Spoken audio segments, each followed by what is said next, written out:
Okay. Okay. So we're officially recording, right? Okay.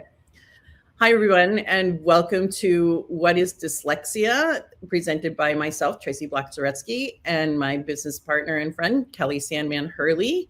We are the co-founders of the Dyslexia Training Institute. At the Dyslexia Training Institute, we provide online courses for educators, parents, private practitioners, administrators, anybody interested in learning what dyslexia is, how to work with students with dyslexia, and how to advocate for students with dyslexia. We also have 2 centers in San Diego where we provide direct services to children and adults with dyslexia. I'm also a parent of a child with dyslexia and dysgraphia and ADHD. And Kelly is an author of 3 dyslexia books now, which we'll talk about probably throughout the presentation and at the end. And so with no further ado, so that we have plenty of time to cover what we want to tell you, I'm going to turn over to Kelly, and she's going to start with the presentation. All right. Thank you so much. All right. So we're going to go ahead and get started with talking about what dyslexia is and what it is not and how to help. So to be clear before we get started, this is a pretty brief presentation for a topic that is really complex. So we're going to go through the basics of what dyslexia is, hopefully plant some seeds, and then give you some resources where you can go and dig a little deeper so you can find out more about dyslexia and more about how to help. But we will definitely leave you with a good start. So what I'm going to do now is go ahead and have Tracy go to the next slide and have you take a moment to think about, what do you think of when you hear the word dyslexia? And it's really important. You might want to pause here for a second and really take a moment to think, what do you think of? What do you conjure up in your mind? Do you have students that come up in particular that you think might have dyslexia? Maybe you have your own child, maybe it's you. Maybe it's an adult that you met, but what do you think they struggle with? And then keep that in mind as we go through the presentation and see if that image that you conjured up changes by the end of the presentation. Okay, thank you. So one thing that Tracy and I did before we started the Dyslexia Training Institute is we both worked at the adult literacy program of the San Diego Public Library, and that's where we met and became friends. And I worked there for 12 years. Tracy was there for like 15 years. And so we worked with adults, and we worked with adults who struggled with literacy. And they came to us usually in their late 30s, usually not before their late 30s. And then all the way up through the rest of the lifespan, all the way up to their 80s and 90s.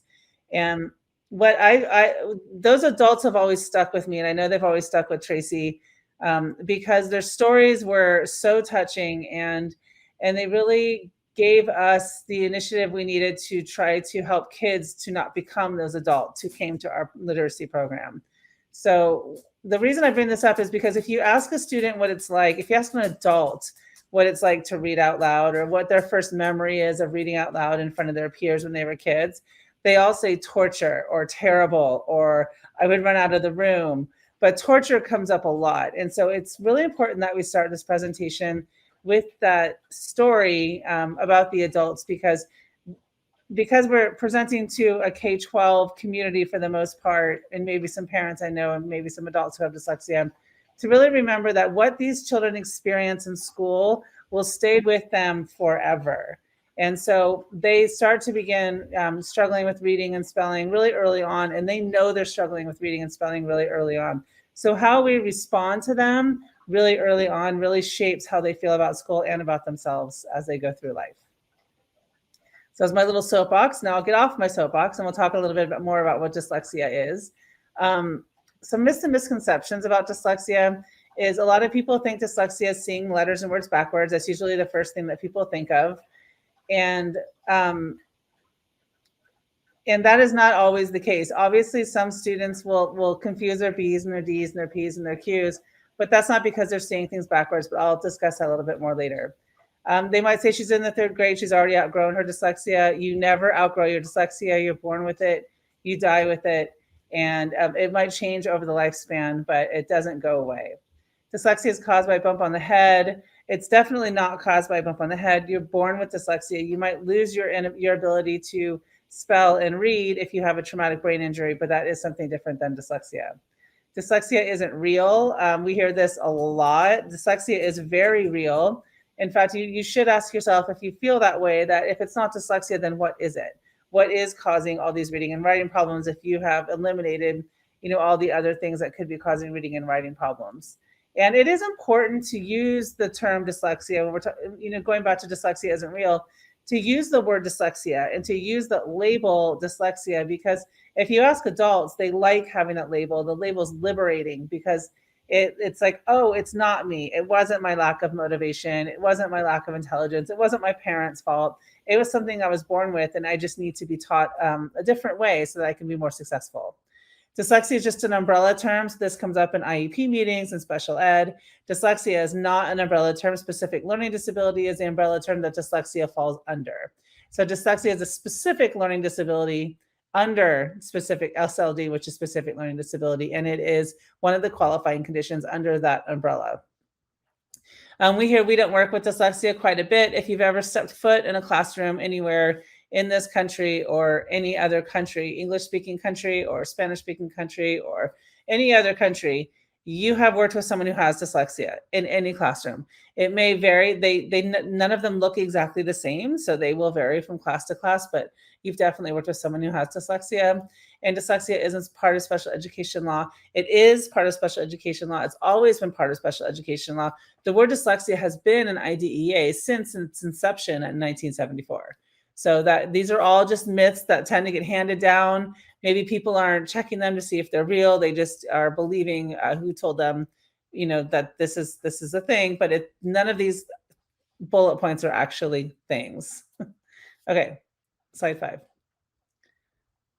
Thank you. All right. So what is dyslexia? So we're going to break the word down into its parts. DYS means difficulty with, LEX means word, and IA is a noun forming suffix. So dyslexia is difficulty with words. It's not difficulty with speaking or hearing or intellect or motivation or parenting. It's difficulty with words. And it's difficulty with written words. So most people with dyslexia don't have any issues with verbal speaking. They're actually pretty good speakers and pretty good communicators because they're using that to help them with their deficit in written language. Next. Okay, so here's my favorite slide. What dyslexia is not. It is not caused by poor eyesight or hearing problems. Vision therapy or covered overlays will not help. Poor tracking is usually the result of dyslexia, not the cause. So if you've ever talked to an ophthalmologist, or if you're curious about these bullet points that we're putting up, you can go and research it, and ophthalmologists will even tell you that dyslexia is not caused by vision. It's the result of not being able to read very well is what causes the slow tracking. So vision therapy is not, there's zero research to support that vision therapy helps dyslexia. And if you want some more evidence about that, you have to think about it. If vision therapy were to help someone with dyslexia, then wouldn't it help with spelling?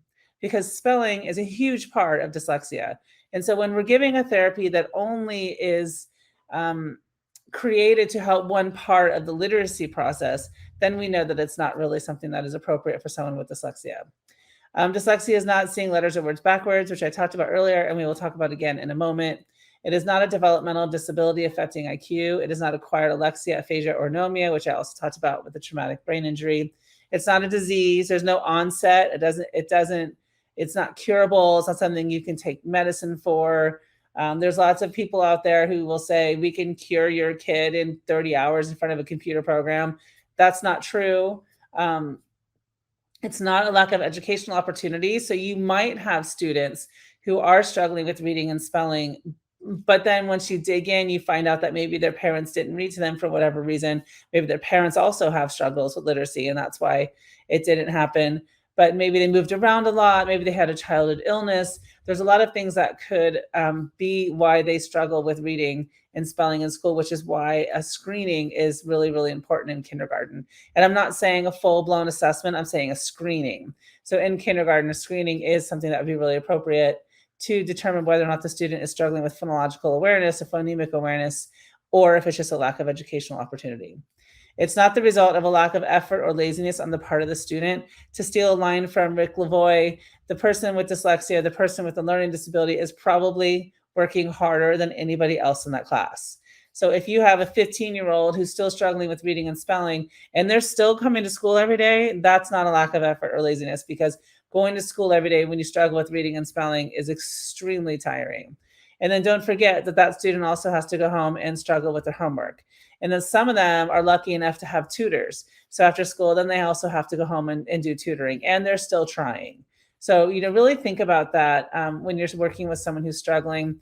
The adults that I interviewed for my latest book, The Adult Side of Dyslexia, always said that when somebody said they weren't trying, that's when they would just stop trying, because that person obviously didn't understand them.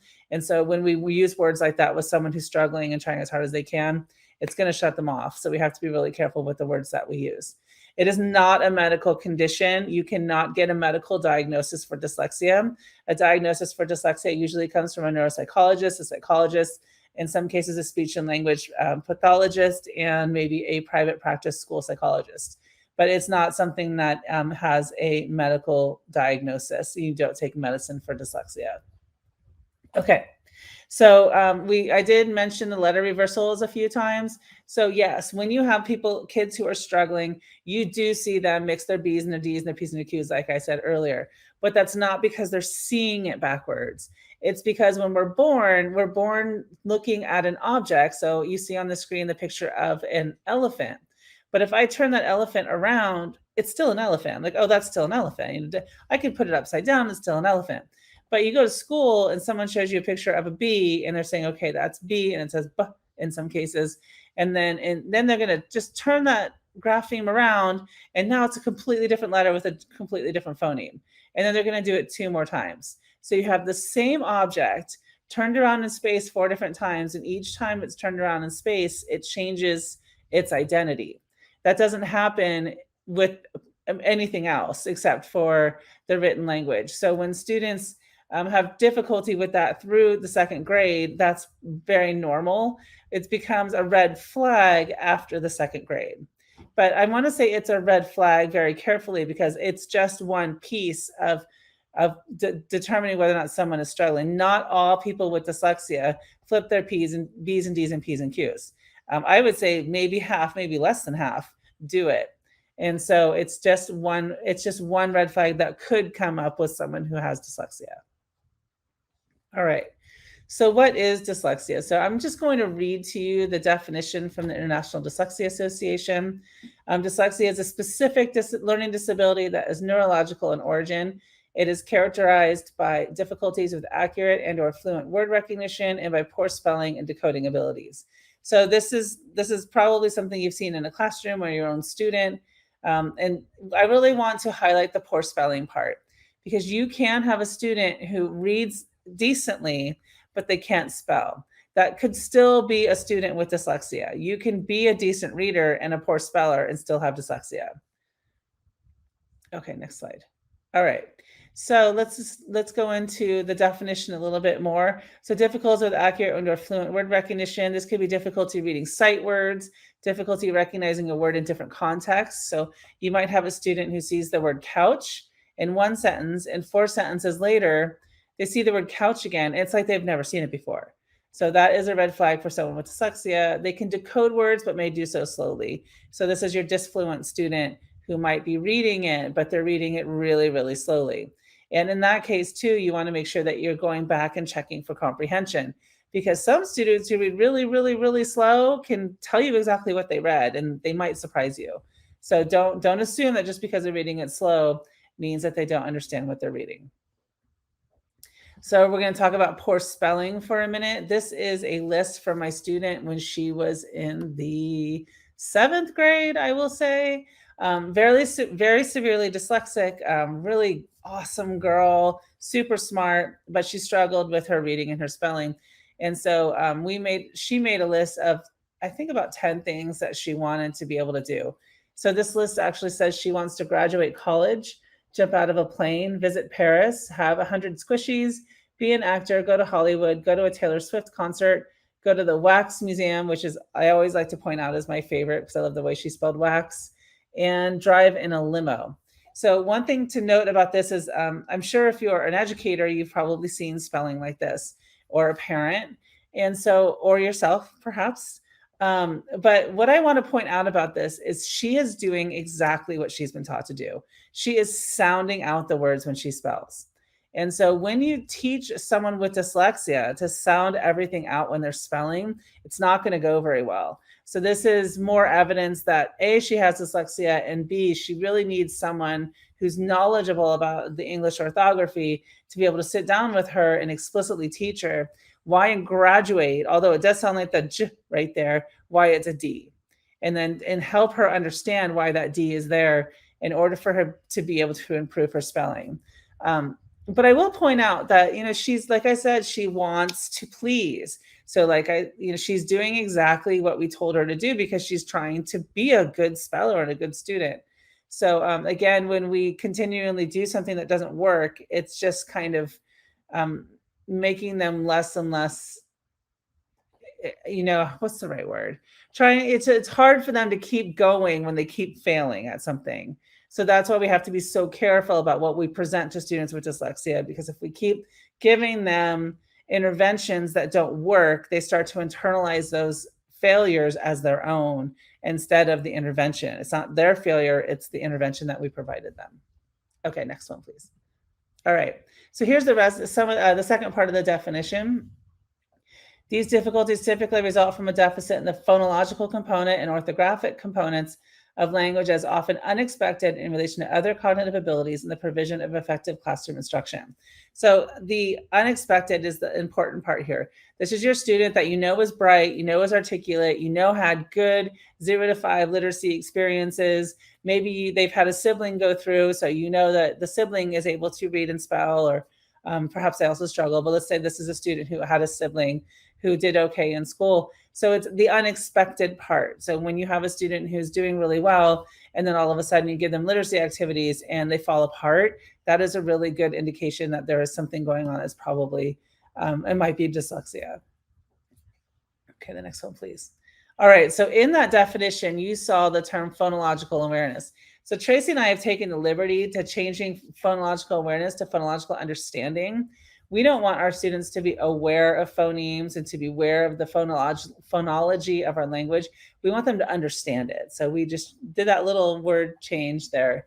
But what is phonemic understanding, also known as phonemic awareness, is the ability of the student to verbally manipulate language before graphemes are presented. So this is really important.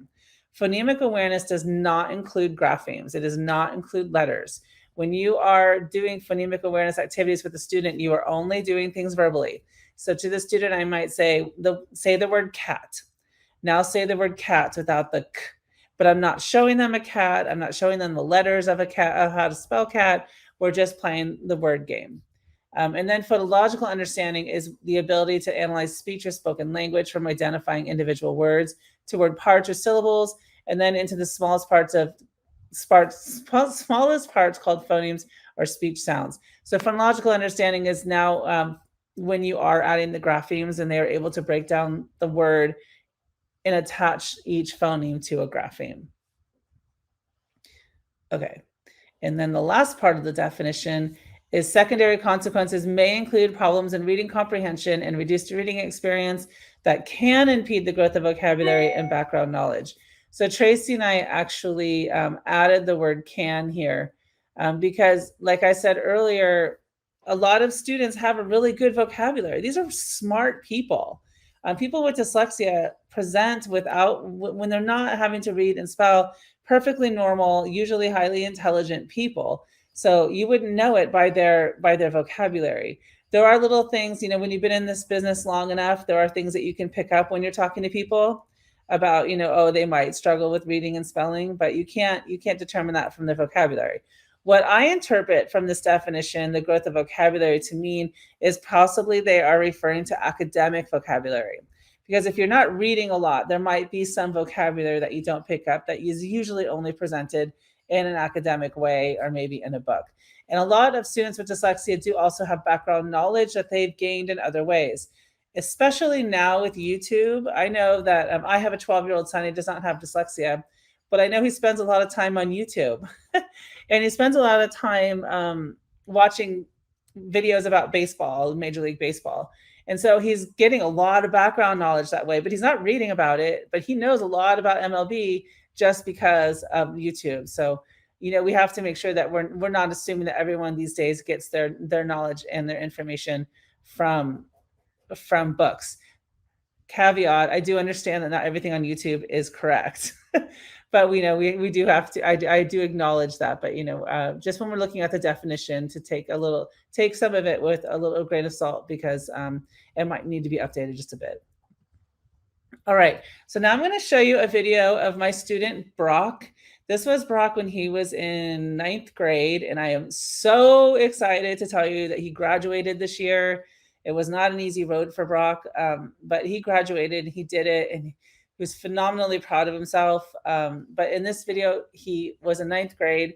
He is profoundly dyslexic. And so dyslexia occurs on a continuum from mild, moderate, severe to profound. If there was a category past profound, I would put Brock there. But he is intelligent, he is articulate. He fixed the exercise bike in my office that was not put together properly in less than 15 minutes without even picking up a manual that I had tried to do so many times by myself. He is nice. He never stopped trying. But the way that he did graduate from high school was to use his accommodations. So there did come a point where he just has had it with tutoring. He's had it his whole life. He wanted to go be with his friends. And so we said, fine, you have to use your accommodations or this will not work. And he did, and it worked. He still messages me every once in a while and asks for some tutoring for some specific spelling words. And I haven't heard from him in a while, but from my adult literacy experience, I think he'll come back when he's older, maybe when he has his own kids and he wants to improve a little bit more. But for now, he wants to try things on his own. So what we did is ask Brock to explain in his own words what it felt like to have dyslexia. I wish that teachers would know about kids with the dyslexia, or if they do know about it, and sometimes they might want to get through the day and they just want to finish the school day, and they don't really know sometimes that a kid is struggling and the kid wants to learn, but sometimes he doesn't have the attention to, and I'm feeling some kids are like that. I mean, I really didn't know, but that was my preference. And I wish that some teachers would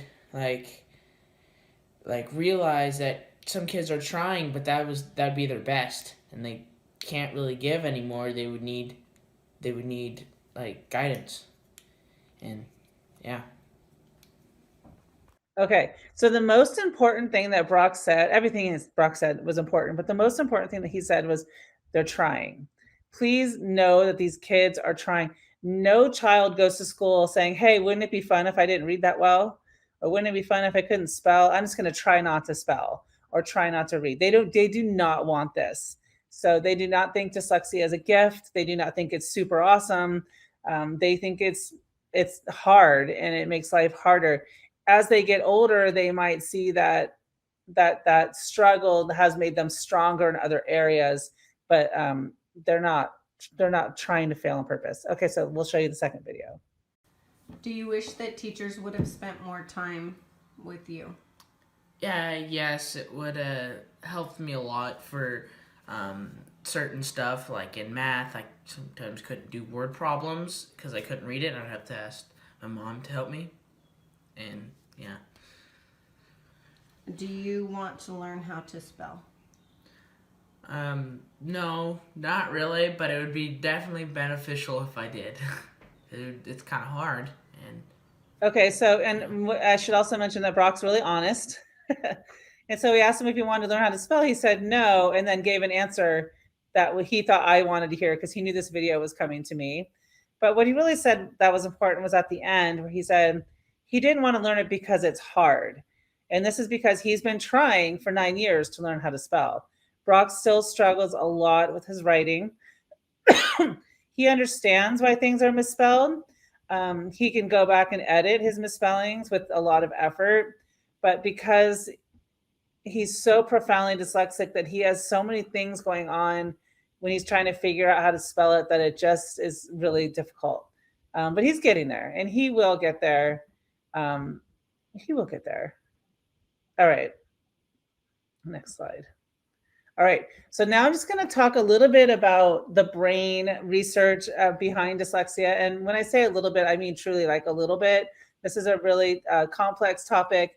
There are some really good books that discuss this really well that we have provided at the end of the presentation in the resource section. So again, this is just planting a seed, and then you can go back and read some of the resources or watch some of the videos that we have so you can get some more information.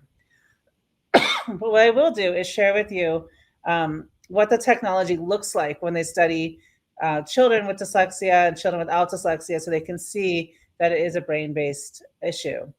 This is a picture of my son, who was 10 at the time, and he was a control subject because, like I said, he doesn't have dyslexia, at the University of California, San Francisco. And so because I like to put my money where my mouth is, and since I talked about this, I enrolled him in this study as a control, and then we went through the whole process so that we really had a really good idea, because we did it, of what happens. So as you can see, that's an MRI machine, but they're actually doing fMRI studies with it. And so what they did was, you can see on the right-hand side, he is being pushed into the tube. What you don't see is that right before he gets pushed into that tube, they put a panel over his face, so his head's actually in a box. And so yes, I'm a terrible mother, but it was all for science. And he was taken to a Golden State Warriors game as his gift for this. So he was bribed sufficiently, and then they put him into the tube. What he does is he watches a video so they can take a baseline of his brain waves, and then once they have that baseline, he reads words that are up on the screen. And then what they'll do is they'll take what his brain activity was during the time he was reading and compare it to those who have dyslexia. And when I say him, I don't mean him individually. They obviously take all the control subjects and then average them all out and compare them to the average of the person with dyslexia. And what you get is, on this slide, is a nice picture of, on the left-hand side is what he did, which is the fMRI, which is the blood flow of where the blood flow is going when somebody is reading. So on the left-hand side, you can see the typical reader has what looks kind of like a highway of reading. So when they're reading something, those are the areas of the brain that are most actively involved in the reading. Now, I don't want to say that just because this picture shows those areas means the rest of the brain isn't working. These are just the most active during a reading activity. And on the right-hand side, you have the dyslexic reader, and you can see that there is definitely a difference in what is being activated during the same exact activity between the two groups. What you don't see in this picture, but you do see in the one next to it, is that people with dyslexia tend to overactivate the right side of their brain. So on the left-hand side, that they're just showing you the left side of the brain. On the right-hand side, the picture on the right-hand side, they're showing you both. And so you can see at the top, the dyslexic reader is underactivating the left side of their brain, but overactivating the right side of their brain. So it's equally active as someone without dyslexia. They're just activating the part that's not going to help them read that well. And that's why it's so hard for them, because they are trying to decode something using the part of the brain that doesn't generally decode words and help you understand and memorize spelling. And so you can compare that to the brains on the bottom, where you can see that the activation is completely on the opposite way. You have all the activity in the left side, which is word language is processed in the brain, and then less activity on the right-hand side. All right, next one. All right. So that was really, like I said, that was a super quick overview of science, but we will give you the resources if you want to learn more. One thing to remember, as I said earlier, is you never outgrow dyslexia. It's a lifelong condition. 74% of poor readers in 3rd grade remain poor readers in the 9th grade, and often they can't read well as adults either. And Tracy and I, we have firsthand experience in this. We are adult educators first before we started Dyslexia Training Institute. And my heart will always be with the adults, and my passion will always be there, because their struggles were really, heart-wrenching and hard to listen to. But if you wait until 3rd grade to try to help somebody who's been struggling already for 4 years, you're too late, because kindergartners and 1st graders know that they're not reading as well as their peers. And they know they're in the low group, and they know when they're being pulled out. Whether or not they can articulate that is different, but they know it. And so waiting to third grade is when now you are going to start adding social emotional issues. Behavior issues might start to come up. So you can do screenings in kindergarten that can identify those students who will need the extra help, get them the appropriate extra intervention that they need, and hopefully by the 4th or 5th grade, they're back in the gen ed classroom full time, and then we can also save them from any extra social emotional issues that come up from unidentification throughout the entire elementary years and then beyond. So with that, I think I will send it over to Tracy. Thanks, Kelly, for going through that part of the presentation. I hope people have benefited from it. And we're going to move into what are some of the signs of dyslexia. We're going to look at a student that has reading struggles, or a student reading, so you can see what it sounds and looks like when they're reading and what the struggle can look like. This is, I'm going to pause this for a moment. This is a student, his family, his older sibling was coming to our center. There's a family history of dyslexia. It's not uncommon for you to see dyslexia within families. It is heritable, not 100%, but most people with dyslexia, in our experience, we can find it within the family, a parent, grandparent, aunts, uncles, somewhere in the family, you're going to find at least one or more people that have struggled with learning to read and or write and spell. So his older brother was coming. He's in kindergarten. He had been working on this short U, this UN pattern. His print on his page looks like what it looks like on the print that you can see that he's going to be reading, except it's not color coded. It's all just black. I color coded so you can see the words that he's struggling with. The sun. Let me back it up just a moment here. Oopsie. Can play in the sun. Dogs. Run in the shadow. Keep going. Do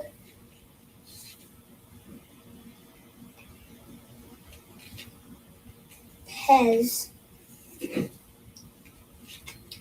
Okay.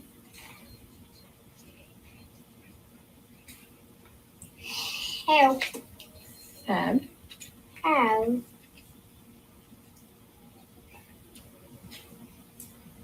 Of. You. So you'll notice he was struggling with all those words that are highlighted. Sun, S-U-N, was lined up just like you see it on the screen, was lined up on his page.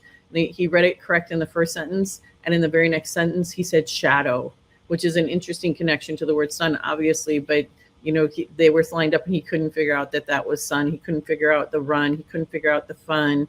When he's reading the do pets have fun, he said do pets half of, which obviously he's not getting comprehension because that wouldn't make sense. But this is him trying really hard, and he's been working on this a little bit. So he obviously needs more direct, explicit instruction to be able to help him with this. And you notice he was picking up his paper and playing with it. That's just showing you how he's having a lot of anxiety while he's trying to read.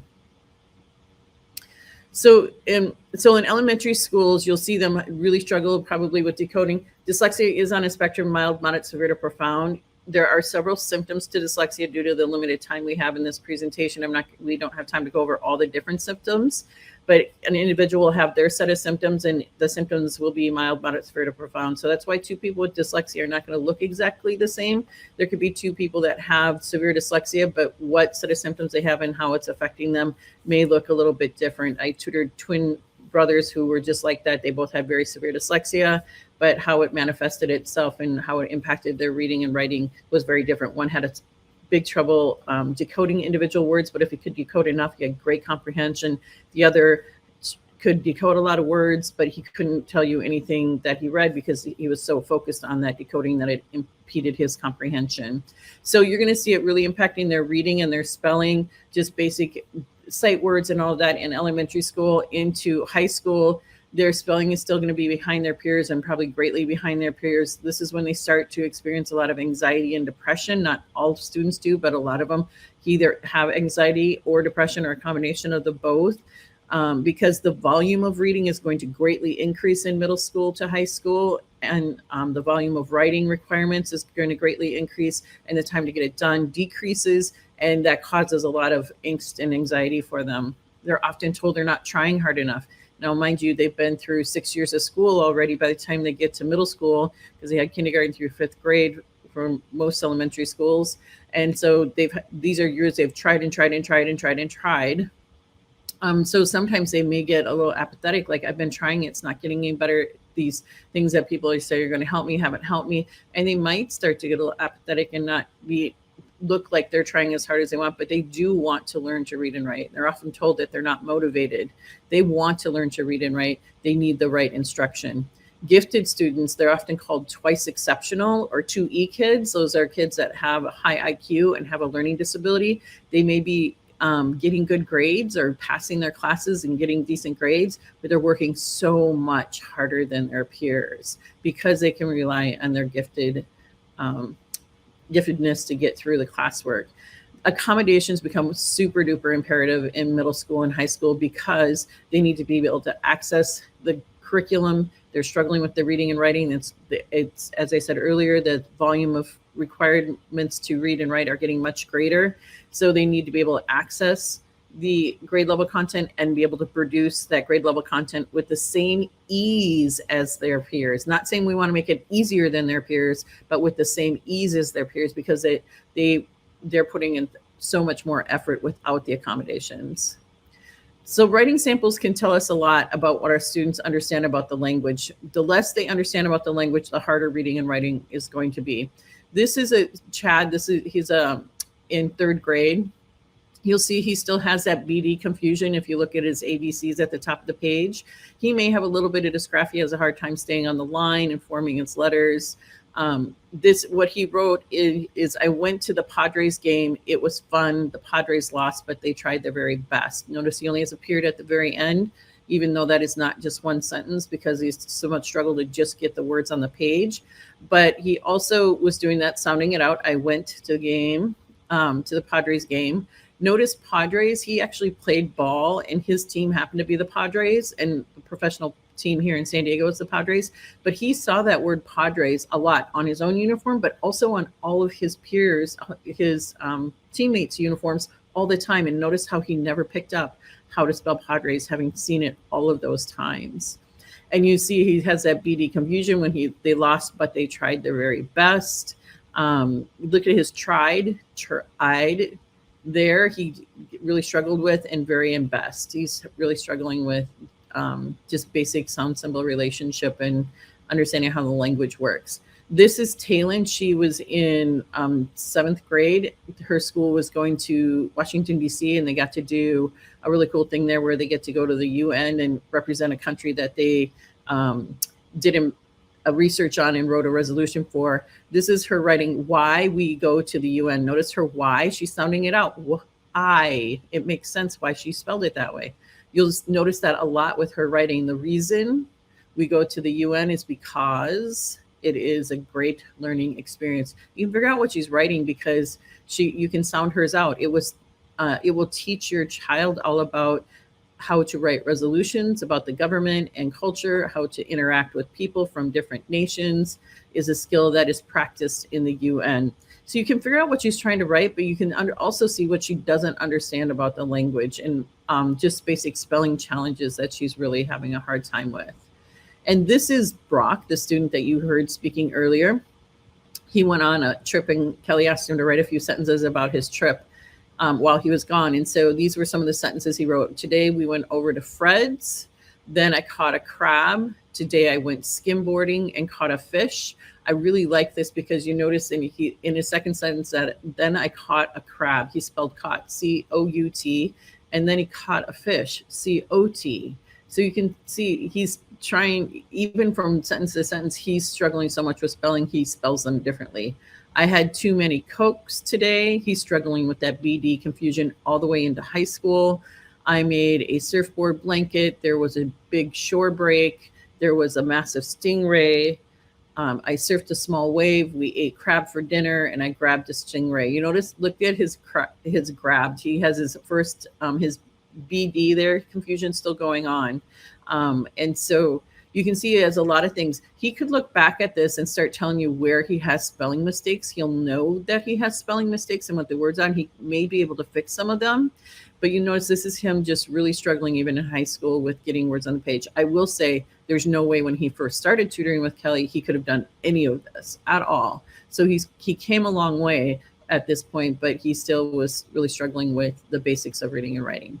A lot of students with dyslexia also have dysgraphia. By no means does everybody with dyslexia also have dysgraphia, but it is something that can be a comorbid condition with dyslexia. And so what is dysgraphia? The dys part is impaired or lack of ability, and the graphia is making letters by hand or written form. My son happens to have dyslexia and dysgraphia. Our kids, even if they don't have dysgraphia, just with dyslexia, struggle with copying from the board, because when we copy from the board, we look at groups of words and we copy the whole, we look down and we write the whole words. When they copy, they're going letter, letter, letter. They're looking up at the letter, looking down on their page, writing the letter, looking up at the board to get the next letter, and then looking down on their page to write the next letter. So they're going letter, letter, letter, and they lose track and they have a hard time. This is my son trying to, in 5th grade, trying to copy from the board into his agenda. They were supposed to write it in every day. You'll notice under other, it says carrying coins. He doubled his R, even though there was only one R in the board. I think he guessed at spelling coins.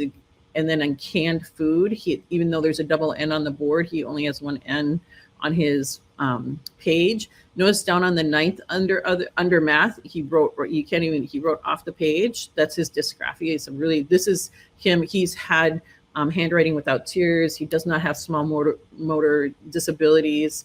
He's done real script. He's had a lot of OT, and his handwriting is just really, really difficult for him.